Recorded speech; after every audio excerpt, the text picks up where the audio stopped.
Welcome again students. और आज इस वीडियो में हम पढ़ेंगे अम्ल एवं क्षारक धातु के साथ कैसे अभिक्रिया करते हैं।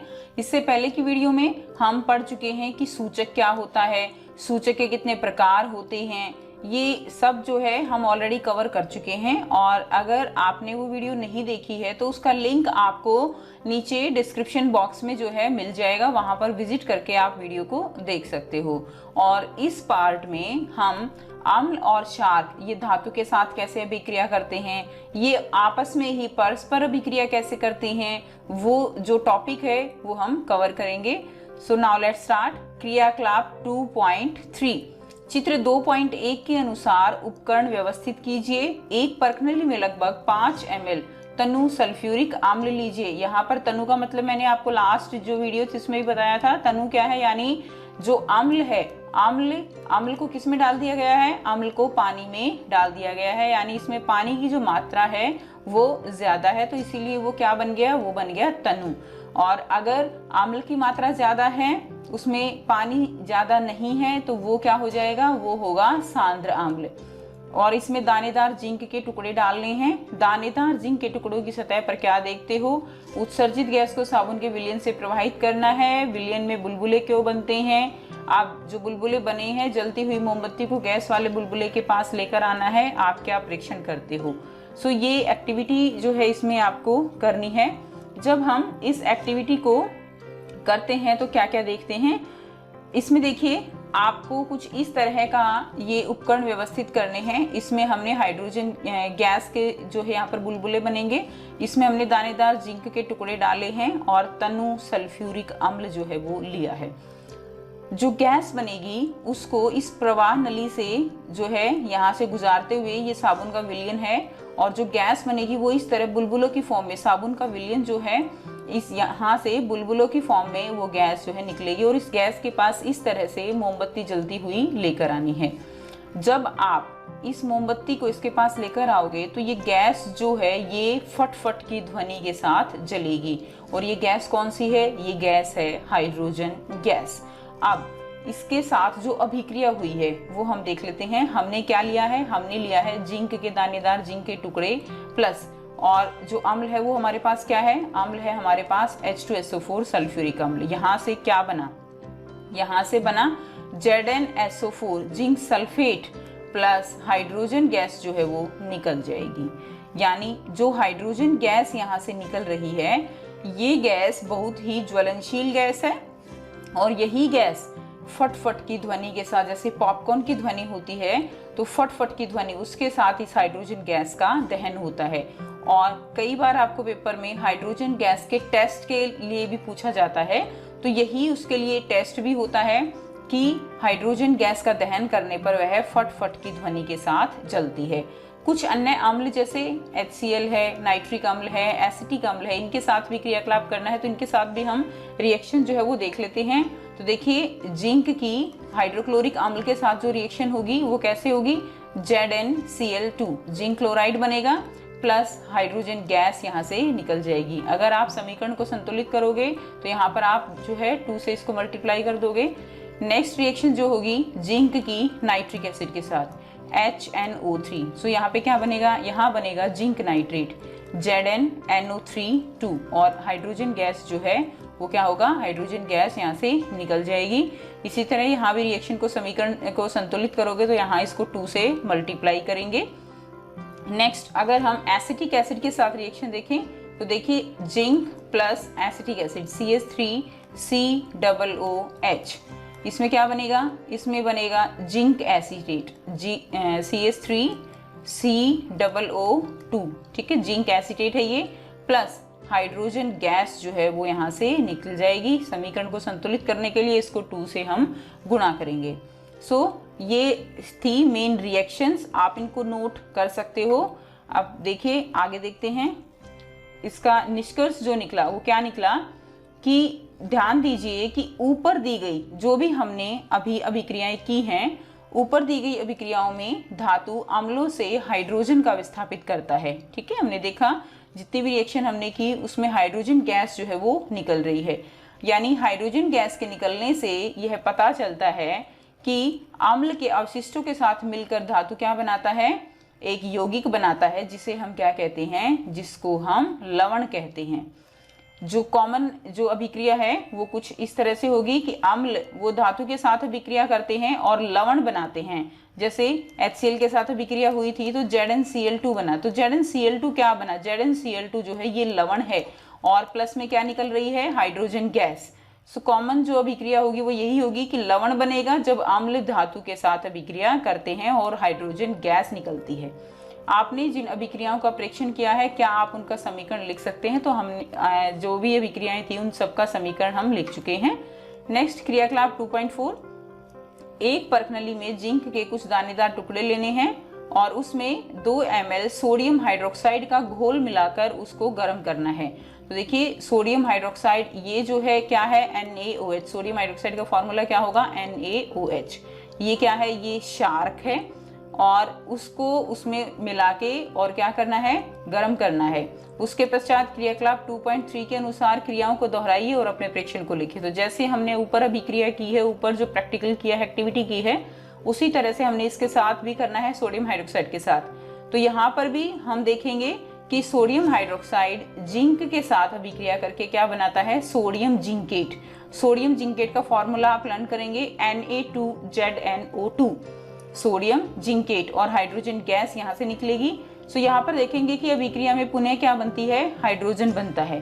किंतु ऐसी अभिक्रियाएं सभी धातुओं के साथ संभव नहीं है, यानी शार्क जो है, जो भी धातुएं हैं, सभी धातुएं, सभी जो शार्क हैं उनके साथ अभिक्रिया करें ऐसा संभव नहीं है। नेक्स्ट देखेंगे धातु कार्बोनेट और धातु हाइड्रोजन कार्बोनेट अम्ल के साथ कैसे अभिक्रिया करते हैं। सो यहाँ पर क्रियाकलाप 2.5 है, इसमें हम देखेंगे धातु कार्बोनेट। ठीक है, कार्बोनेट यानी जो कार्बन डाइऑक्साइड के साथ जो अभिक्रिया होती है धातुओं की, उससे फिर धातु कार्बोनेट बनते हैं और धातु हाइड्रोजन कार्बोनेट बनते हैं। सो वो अम्लों के साथ कैसे अभिक्रिया करते हैं। 2 परखनलियां लेनी है, A और B जो है उनको क्या कर देना है, नामांकित कर देना है। परखनली A में लगभग 0.5 ग्राम क्या लेना है, सोडियम कार्बोनेट। सोडियम कार्बोनेट का फॉर्मूला क्या होगा, Na2CO3, सोडियम कार्बोनेट। सो ये A परखनली हो गई। B में 0.5 gram sodium hydrogen carbonate. Hydrogen carbonate का फॉर्मूला क्या होगा, NaHCO3। तो आप देख सकते हो यहाँ Na2CO3 है, यहाँ NaHCO3 है, सोडियम हाइड्रोजन कार्बोनेट, जिसको हम बेकिंग सोडा पढ़ते हैं, वो लेना है आपने। दोनों परखनलियों में लगभग 2 ml तनु HCl मिलाना है। ठीक है, इनके अंदर हमने HCl जो है वो डाल देना है A और B परखनली में।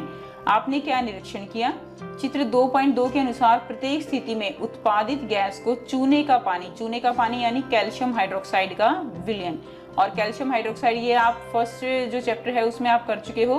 कैल्शियम हाइड्रोक्साइड का फॉर्मूला क्या होता है, CaOH2। उसके विलयन से प्रवाहित करना है और अपने निरीक्षणों को अभिलिखित करना है। अब यहाँ पर देखिए जो चूने का पानी है ये एक तरह से फ्रेशली प्रिपेयर होना चाहिए यहाँ पर। अब इसमें देखिए इस तरह से कुछ हम एक्टिविटी करेंगे। सो यहाँ पर जो गैस निकलेगी उस गैस को हम इस निकास नली से, जो इसमें हमने चूने का पानी लिया है कैल्शियम हाइड्रोक्साइड का विलयन, इससे प्रवाहित करेंगे। और आप यहाँ पर क्या देखोगे कि जो चूने का पानी है वो दूधिया हो जाता है। ठीक है, यानी उसका रंग जो है वो गाढ़ा गाढ़ा हो जाता है और वो दूधिया पानी हो जाता है। ऐसा क्यों होता है, अभिक्रिया देख लेते हैं पहले। परखनली A में क्या हुआ, Na2CO3 सोडियम कार्बोनेट ने हाइड्रोक्लोरिक अम्ल से अभिक्रिया हुई तो क्या बना, यहाँ पर लवण बना NaCl plus water plus carbon dioxide gas यहाँ पर निकल रही है। और यही कार्बन डाइऑक्साइड गैस है जो कैल्शियम हाइड्रोक्साइड के विलयन जो है उसका रंग जो है वो कैसा हो जाता है, दूधिया हो जाता है। इसी तरह परखनली B में भी यही रिएक्शन होगी।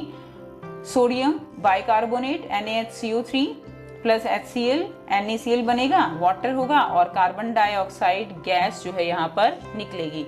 सो ये जो अभिक्रिया है इसमें जो कार्बन डाइऑक्साइड गैस निकल रही है इस तरह से ये कार्बन डाइऑक्साइड गैस का भी एक टेस्ट होता है कि किस तरह से आप पहचान करोगे कि गैस जो निकल रही है वो कार्बन डाइऑक्साइड गैस है। जो हाइड्रोजन गैस है उसके लिए पॉप जो ध्वनि है उसका टेस्ट होता है, फटफट की ध्वनि, और कार्बन डाइऑक्साइड के लिए जो टेस्ट है वो कैल्शियम हाइड्रोक्साइड का विलयन, उसका रंग जो दूधिया हो जाता है, वो जो है इसके लिए टेस्ट यहाँ पर होगा। अब इसमें उत्पादित कार्बन डाइऑक्साइड को जब हमने दूध जो पानी है, चूने का पानी, उससे प्रवाहित किया तो क्या अभिक्रिया होगी वो हम इसमें देखेंगे। यहाँ पर उत्पादित कार्बन डाइऑक्साइड गैस को चूने के पानी से प्रवाहित करने पर क्या अभिक्रिया हुई, calcium hydroxide plus carbon dioxide, ये अभिक्रिया हुई। ये आपने सफेदी का जो निर्माण किया था फर्स्ट चैप्टर में, वहां पर भी आपने ये रिएक्शन की है कि किस तरह से चूने का पानी जब हम दीवारों पे पोत देते हैं और कुछ देर बाद जो एटमॉस्फेयर में, पर्यावरण में कार्बन डाइऑक्साइड होती है, वो अभिक्रिया आपस में यही अभिक्रिया होती है और दीवारों पर जो है चमक आती है। चमक किसके कारण आती है, इस कैल्शियम कार्बोनेट के कारण। ठीक है, कैल्शियम कार्बोनेट जो कि संगमरमर होता है, पत्थर का फॉर्मूला होता है, और साथ में क्या निकल जाता है, पानी। और कैल्शियम कार्बोनेट जो श्वेत अवक्षेप होते हैं, इन्हीं के कारण जो श्वेत अवक्षेप हैं, जो पानी है, वो दूधिया लगता है। अत्यधिक मात्रा में अगर कार्बन डाइऑक्साइड प्रवाहित हो जाए तो क्या अभिक्रिया होगी, तो देखिए calcium carbonate plus water plus carbon dioxide gas अत्यधिक मात्रा में अगर प्रवाहित होती है तो कैल्शियम हाइड्रोजन कार्बोनेट बनता है, जो कि जल में विलयशील है, जो कि जल में घुल जाता है। काफी इंपॉर्टेंट रिएक्शन है ये। नेक्स्ट, चूना पत्थर यानी लाइमस्टोन, खड़िया यानी चौक, संगमरमर, मार्बल, ये सब जो है कैल्शियम कार्बोनेट के विविध रूप हैं। सभी धातु कार्बोनेट एवं हाइड्रोजन कार्बोनेट अम्ल के साथ अभिक्रिया करके संगत लवण, कार्बन डाइऑक्साइड एवं जल बनाते हैं। यहाँ पर हम कॉमन जो अभिक्रिया है उसको हम देख सकते हैं कि कॉमन अभिक्रिया क्या होगी, धातु कार्बोनेट और धातु हाइड्रोजन कार्बोनेट अम्ल के साथ अभिक्रिया करते हैं, लवण, कार्बन डाइऑक्साइड और जल जो है यहाँ पर फॉर्म होता है। आई होप आपको ये जो रिएक्शन है वो क्लियर हो गई है। नाउ नेक्स्ट जो टॉपिक है वो क्या है, 2.1.4 क्या है, अम्ल एवं क्षारक आप परस्पर कैसे अभिक्रिया करते हैं। अभी तक हमने देखा कि जो अम्ल हैं वो धातुओं के साथ कैसे अभिक्रिया करते हैं, या वो धातु कार्बोनेट हैं या हाइड्रोजन कार्बोनेट हैं, इनके साथ कैसे अभिक्रिया करते हैं। अब हम देखेंगे कि क्या हो कि अगर अम्ल और क्षारक परस्पर जो है अभिक्रिया कर जाएं। हमने लास्ट जो वीडियो थी उसमें पढ़ा था कि जो अम्ल है और क्षारक हैं, अगर ये दोनों मिलते हैं तो ये एक दूसरे के प्रभाव को क्या कर देते हैं, खत्म कर देते हैं। जिस प्रकार अगर हमारे जो स्टमक है उसमें एसिडिटी हो जाती है तो हम कोई भी क्षारक जो है वो लेते हैं, जैसे मिल्क ऑफ मैग्नीशिया ले लेते हैं, ठीक है। और इसी तरह हम इसके अलावा बेकिंग सोडे का विलयन भी ले लेते हैं। आपस में कैसे अभिक्रिया करते हैं, क्या उसमें रिएक्शन होती है वो हम देखेंगे। क्रियाकलाप देखेंगे 2.6, परखनली में लगभग 2 ml NaOH का घोल लेना है। NaOH यानी सोडियम हाइड्रोक्साइड, जो कि एक क्षारक है, और उसमें क्या करना है, 2 बूंदे हमने फिनोफ्थलीन की डालनी है। अब आप यहाँ पर देखिए कि क्षारक है आपके पास NaOH, क्षारक के अंदर आपने डाल दी 2 बूंदे फिनोफ्थलीन की। अब क्या होगा, फिनोफ्थलीन जो है क्षारक में कैसा कलर देता है, याद कीजिए लास्ट वीडियो में हमने किया था सूचक, तो जी हाँ, कैसा कलर देगा, गुलाबी जो है कलर देता है। अब विलयन का रंग क्या हो गया, गुलाबी। इस विलयन में एक एक बूंद तनु HCl विलयन जो है वो मिलाना है, यानी जो गुलाबी रंग का विलयन हो गया है इसके अंदर एक बूंद बूंद करके क्या डालना है, HCl का विलयन यानी हाइड्रोक्लोरिक अम्ल डालना है। क्या अभिक्रिया मिश्रण के रंग में कोई परिवर्तन आया। आप यहाँ पर देखोगे कि जब आप गुलाबी रंग में एक एक बूंद करके HCl विलयन की डालते हो तो कुछ देर बाद जो विलयन है वो कैसा हो जाएगा, विलयन रंगहीन हो जाएगा। अब पॉइंट यही है कि विलयन रंगहीन क्यों हो गया, क्यों जो रंग था वो बदल गया, ऐसा क्यों हुआ, क्योंकि ऑलरेडी जो विलयन है उसके अंदर क्या डाला हुआ है, उसके अंदर NaOH है। जब तक NaOH की मात्रा होगी रंग कैसा रहेगा, गुलाबी रहेगा। लेकिन जैसे जैसे आप HCl डाल रहे हो तो कुछ टाइम बाद क्या हो जाता है, उसके अंदर HCl की मात्रा जैसे ही ज्यादा होगी अम्ल की मात्रा, तो वो क्या हो जाएगी, रंगहीन। और आपने पढ़ा है कि फिनोल्फ्थलीन अम्ल के साथ रंगहीन होती है और क्षार के साथ वो गुलाबी रंग देती है, इसलिए पहले ये रंगहीन हो गया। उसके बाद फिर क्या हुआ, उपरोक्त मिश्रण में NaOH की कुछ बूंदें डाली। अब जैसे ही ये रंगहीन हो गया उसके अंदर आप फिर से NaOH की कुछ बूंदें डालनी स्टार्ट कर दीजिए। फिर क्या होगा, फिर से रंग जो है वो क्या हो जाएगा, फिर से रंग जो है वो गुलाबी होगा। फिर क्या हुआ, फिर यहाँ पर NaOH जो सोडियम हाइड्रोक्साइड क्षारक है उसकी मात्रा बढ़ गई, जिसके कारण फिर से रंग जो है वो गुलाबी हो गया। सो यहाँ पर हम क्या निष्कर्ष निकाल सकते हैं, यहाँ पर हम ये निष्कर्ष निकालते हैं कि जब हम अम्ल और क्षारक इन दोनों को आपस में मिलाते हैं तो ये दोनों एक दूसरे के प्रभाव को खत्म करते हैं। ठीक है, एक दूसरे का जो प्रभाव विलयन के अंदर है उसको समाप्त कर देते हैं। और इस अभिक्रिया को हम कैसे लिख सकते हैं, NaOH प्लस HCl। इससे क्या बन रहा है, इससे बन रहा है NaCl यानी सोडियम क्लोराइड। जैसे जैसे हम विलयन में NaOH ऑलरेडी था, उसके अंदर जैसे जैसे हमने HCl डालना शुरू किया तो उससे NaCl का निर्माण होता चला गया।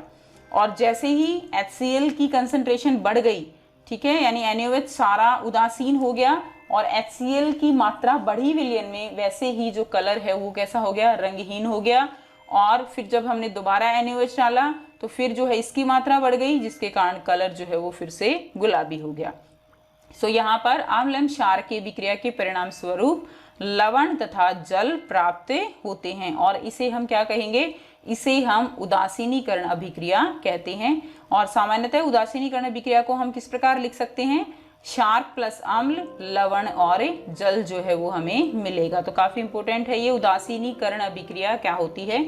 उदासीनीकरण अभिक्रिया जिसके अंदर अम्ल और क्षार आपस में अभिक्रिया करके लवण और जल बनाते हैं। सो नेक्स्ट जो टॉपिक है हमारा वो है अम्लों के साथ धात्विक ऑक्साइडों की अभिक्रिया, कि किस तरह जो अम्ल हैं वो धात्विक ऑक्साइड्स के साथ अभिक्रिया करते हैं। क्रियाकलाप 2.7 करेंगे। बीकर में कॉपर ऑक्साइड की अल्प मात्रा लीजिए और हिलाते हुए उसमें धीरे धीरे तनु हाइड्रोक्लोरिक अम्ल मिला दीजिए। विलयन के रंग पर ध्यान दीजिए, कॉपर ऑक्साइड का क्या हुआ। कॉपर ऑक्साइड का फॉर्मूला क्या होता है, CuO। ठीक है, इसमें हमने क्या डाला, इसमें हमने डाला हाइड्रोक्लोरिक अम्ल। अभिक्रिया होगी तो क्या बनेगा, यहाँ से copper chloride CuCl2, copper chloride बना और साथ में क्या निकला, साथ में निकला यहाँ पर पानी। ठीक है, ये जो है जलीय विलयन होगा एक्वा सॉल्यूशन और वाटर क्या होगा, लिक्विड होगा। सो यहाँ से ये अभिक्रिया हुई। अब यहाँ पर अगर आप देखोगे कि विलयन का रंग जो है, विलयन का रंग नीला हरा हो जाता है। कैसा हो जाता है, नीला हरित हो जाता है, किसके कारण, कॉपर क्लोराइड के कारण। सो आई होप आपको रिएक्शन क्लियर हो गई है। सो यहाँ पर जो रंग हुआ नीला हरा वो किसके कारण हुआ, वो हुआ हमारा कॉपर क्लोराइड के कारण। अब इसके अंदर जो कॉपर ऑक्साइड था वो घुल गया। धातु ऑक्साइड एवं अम्ल के बीच होने वाली सामान्य अभिक्रिया जो हुई है अभी इसमें, उसको हम किस प्रकार लिख सकते हैं। देखिए हमारे पास क्या था, धातु ऑक्साइड यानी कॉपर ऑक्साइड हमने लिया था, धातु ऑक्साइड है। इसके अंदर हमने अम्ल डाला यानी HCl डाला, लवण क्या बना, कॉपर क्लोराइड बना, साथ में क्या निकला, साथ में जल। सो ये अभिक्रिया हुई है।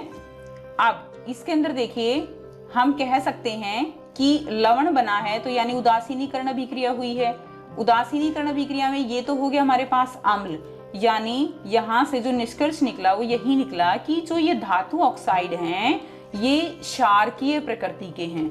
अगर ये अम्लीय प्रकृति के होते तो लवण बनता ही नहीं, ये क्षारकीय प्रकृति के हैं, इसीलिए जो उत्पाद बना वो लवण बना। उपरोक्त अभिक्रिया के लिए समीकरण लिख सकते हैं, ये हो गया है। अब इसमें आप देखोगे कि लवण और जल हमें मिलता है, तो अतः धात्विक ऑक्साइड को क्षारकीय ऑक्साइड भी कहा जाता है।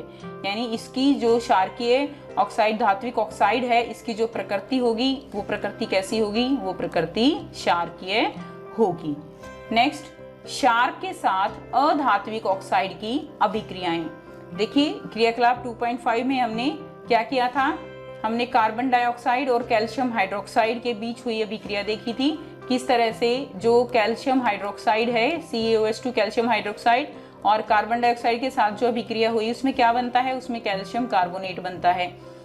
ठीक है, और पानी जो है वो निकलता है। सो यहाँ पर अभिक्रिया आप देखिए ध्यान से, इसमें ये भी क्या है, ये भी एक तरह से क्या बना, लवण बना।